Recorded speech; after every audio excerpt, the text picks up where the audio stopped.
maybe you could do a little seminar for your colleagues at the Department of State. You didn't use your full 5 minutes, so it's welcome to that. You gave us some time back. So let me start off. We'll start off a round of 5-minute questions. And let me just say for the record, there are a series of our colleagues who are very interested in this subject matter, but unfortunately there is a hearing at the same time before the Foreign Operations Appropriations Committee with Samantha Power.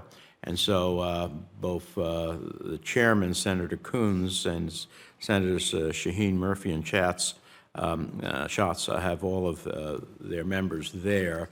So I just want to express that they're very interested in reauthorization and could not be here because of that conflict.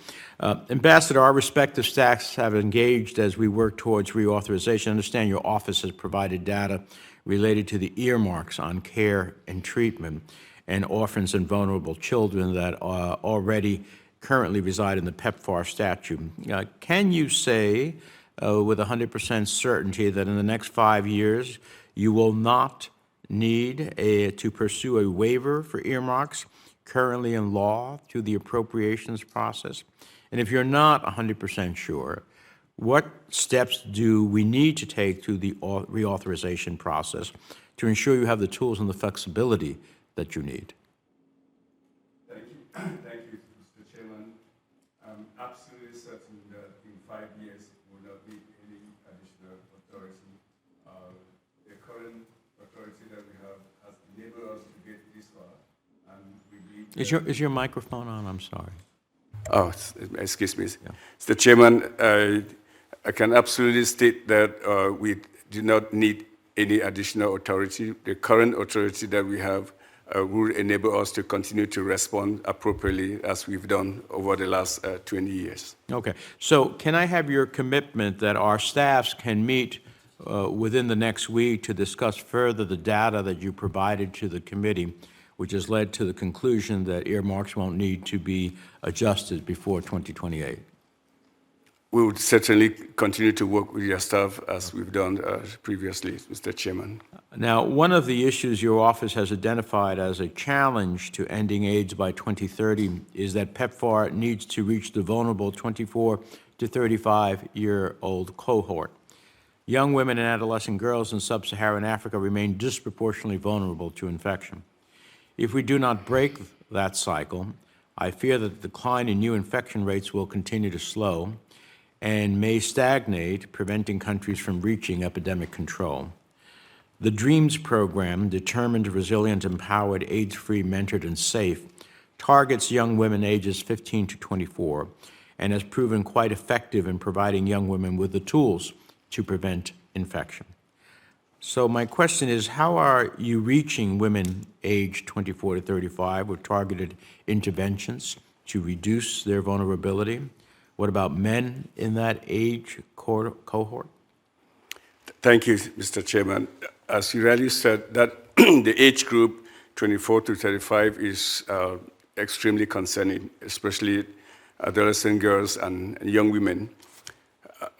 Statistics from UNAIDS indicate that the adolescent girls and young women in that age group are 14 times more vulnerable than the corresponding males in that category. So we have continued to develop a comprehensive prevention program that includes the DREAMS, that program you just mentioned, but also very importantly continue to expand and scale up PrEP, which is a pre-exposure prophylaxis, which we believe that these interventions and will, as a basket or a collective of all the interventions, is what is required in this age group.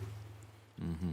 Given the youth bulge in Africa and the decline in new infections, what might PEPFAR need to do differently, if anything, to ensure that we meet the 2030 targets? I believe, Mr. Chairman, that we have to, as we at ESGAC are promoting, to really scale up awareness campaigns in the youth population.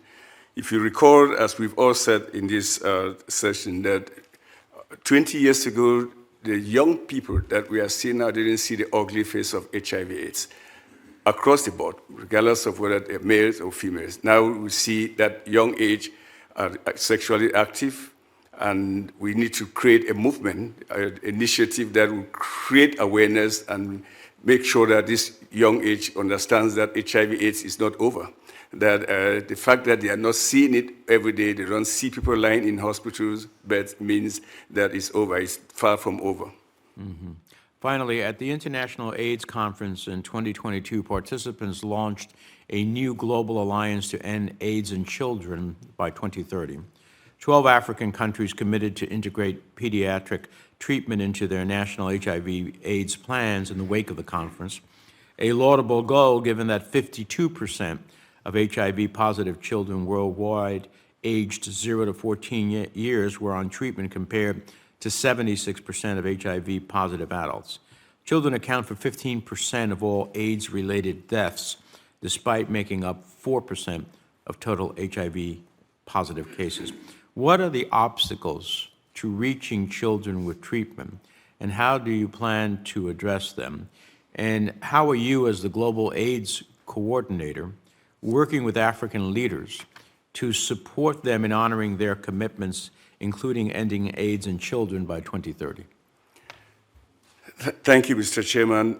The issue of HIV infections in children is critical. And if you, as I stated in my statement, it's a top priority, one of the three key areas that, or priority populations that we are engaged in, which is the children, adolescent girls, and young women, and key populations.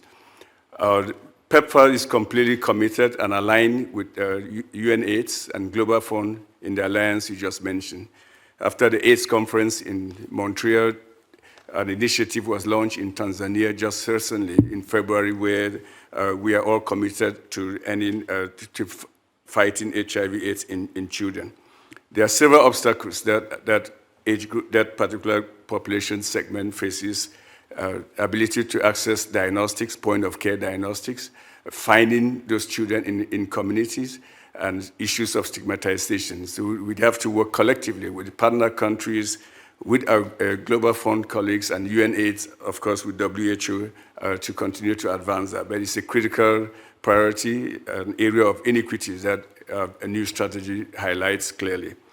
As to what we are doing with engagement with the partner countries, as I just indicated in my statement, that is a top priority for me personally. I was on the continent of Africa in February, and actually for the first time addressed 33 heads of states and asked for their commitment to the Abuja Declaration, as well as to recommitting their political will and domestic resources to financing HIV/AIDS.